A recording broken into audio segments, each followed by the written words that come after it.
Low lake levels are causing all new discussions in Lansing. Emergency dredging could be on the slate for this spring.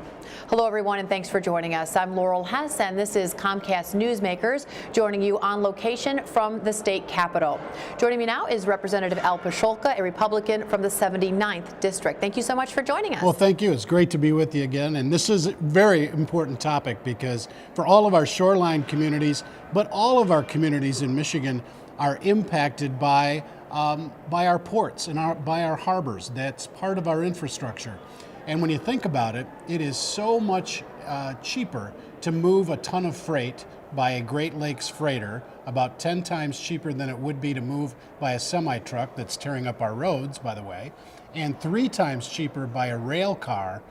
To get our commercial harbors open is really important because it hits every Michigan taxpayer right in the wallet, whether it's construction materials, all salt, sand, aggregate, coal for electric plants. All of that moves on Great Lakes freighters, and if they can't get into the harbors and we have to move things by rail or by truck, we're going to increase the cost to everybody. Are we already to the point where they can't get into the harbors, where there is an issue and shipping is restricted? Yes, we've got harbors around the Great Lakes, both on Lake Huron, Lake Michigan, and Lake Superior, that are restricted. Either lighter loads would have to come in, or freighters would not be able to get in at all. I know in my hometown of St. Joe right now, you cannot get past the piers. There's a significant shoaling out there. We've got to remove that sand so that we can get the freighter into the harbor. So basically, this is just Mother Nature hasn't given us enough snow and rain over the last several years. The lake levels are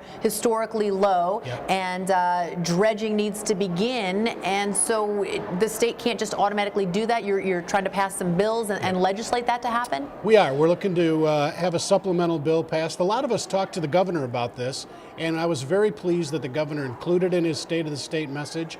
He's included some supplemental legislation to allow us to move about $21 million into a dredge project, an emergency dredge project for this year only, and we'll look at some long-term things as well. But it has been, in Michigan, we love to have a nice warm winter, sometimes without a lot of snow, without a lot of ice, but that has caused a big problem in our lakeside communities and our shoreline communities where the lake levels are a lot lower, some of them as low as 100-year lows. And it's not just a shipping issue. Let's not forget about the recreational boaters bringing tons of money into Michigan's economy, and they're having trouble as well, correct? You know, we spend $25 million advertising Pure Michigan, and one of the things we advertise are lakes and our beaches and getting out on boats.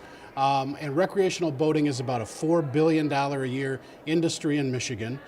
Commercial fishing, charter boats, another $6-7 billion industry.